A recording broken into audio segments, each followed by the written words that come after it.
കാർമേഘങ്ങളില്ലാത്ത നിലാവുള്ള രാത്രിയിലെ കാഴ്ച വളരെ സുഖമുള്ളതാണല്ലേ. മാനത്ത് തെളിഞ്ഞു നിൽക്കുന്ന നക്ഷത്രങ്ങളും അതിനിടയിൽ വെള്ളിക്കിണ്ണ പോലെ ചന്ദ്രനും എത്ര മനോഹരമാണല്ലേ.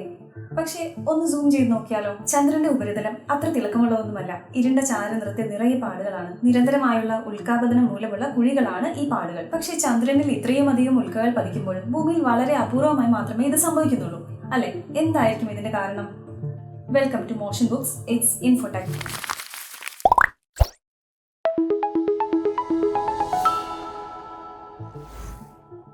ബഹിരാകാശത്തു നിന്നും ഭൂമിയിൽ നിരവധി അപകടങ്ങൾക്കുള്ള സാധ്യതയുണ്ട്.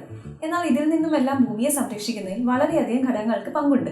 അതിൽ ഏറ്റവും പ്രധാനമായ ഒന്നാണ് ഭൂമിയുടെ അന്തരീക്ഷം. ഭൂമിക്ക് ചുറ്റും ഒരു പുതപ്പ് പോലെയുള്ള ഈ അന്തരീക്ഷം ഭൂമിക്ക് മാത്രമുള്ള ഒരു സവിശേഷതയാണ്. മറ്റു പല ഗ്രഹങ്ങൾക്കും അന്തരീക്ഷം ഉണ്ടെങ്കിലും അവയൊന്നും ഘടനയിൽ ഭൗമാന്തരീക്ഷം പോലെയല്ല.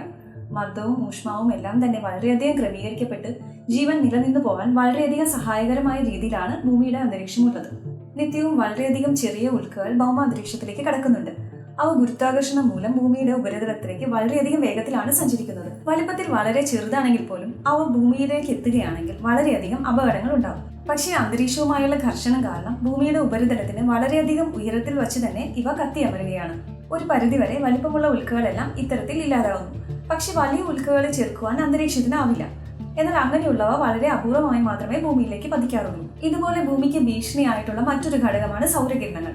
ഭൂമിയുടെ കാന്തിക വലയം ഒരു പരിധിവരെ ഇതിനെ തടഞ്ഞു നിർത്തുന്നു. എന്നാൽ പിന്നെയും വളരെ അപകടകാരികളായ റേഡിയേഷൻസ് ഭൂമിയിലേക്ക് പതിക്കുന്നുണ്ട്. സൂര്യകിരണങ്ങൾ വൈദ്യുത കാന്തിക തരംഗങ്ങളാണല്ലോ. ഇവയിൽ തരംഗദൈർഘ്യം കൂടിയവയും കുറഞ്ഞവയും ഉണ്ട്. തരംഗദൈർഘ്യം കൂടിയവയെ അപേക്ഷിച്ച് കുറഞ്ഞവ വളരെ അപകടകാരികളാണ്. അവ കോശങ്ങളെയും ജീവനെയും എല്ലാം നശിപ്പിക്കുവാൻ പാകത്തിന് വളരെ ഉയർന്ന ഊർജ്ജമുള്ളവയാണ്.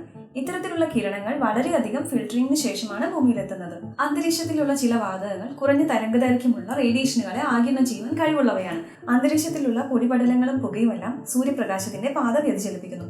അതുപോലെ തന്നെ കാർമേഘങ്ങളും കുറഞ്ഞ തരംഗദൈർഘ്യമുള്ള കിരണങ്ങളെ അബ്സോർബ് ചെയ്യുന്നുണ്ട്.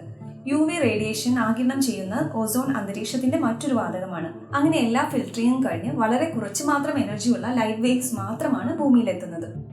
സൂര്യനിൽ നിന്ന് ലഭിക്കുന്ന ഊർജ്ജവും ഭൂമിയിൽ നിന്ന് പുറത്തേക്ക് പോകുന്ന താപോർജ്ജവും തുല്യമായ അളവിലാണ്. സൂര്യനിൽ നിന്ന് വരുന്ന ഊർജ്ജം 100 യൂണിറ്റ് എന്ന് കരുതുക.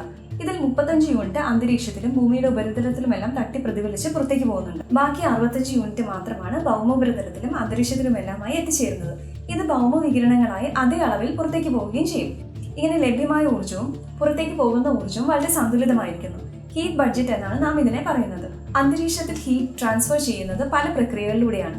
കണ്ടക്ഷൻ അഥവാ താപചാലനം, കൺവെക്ഷൻ അഥവാ സംവഹനം, അഡ്വെക്ഷൻ അഥവാ അഭിവഹനം, പിന്നെ അവസാനമായി ടെറസ്ട്രിയൽ റേഡിയേഷൻ അഥവാ ഭൗമവികിരണം. ഇവയെല്ലാമാണ് ഈ പ്രക്രിയകൾ.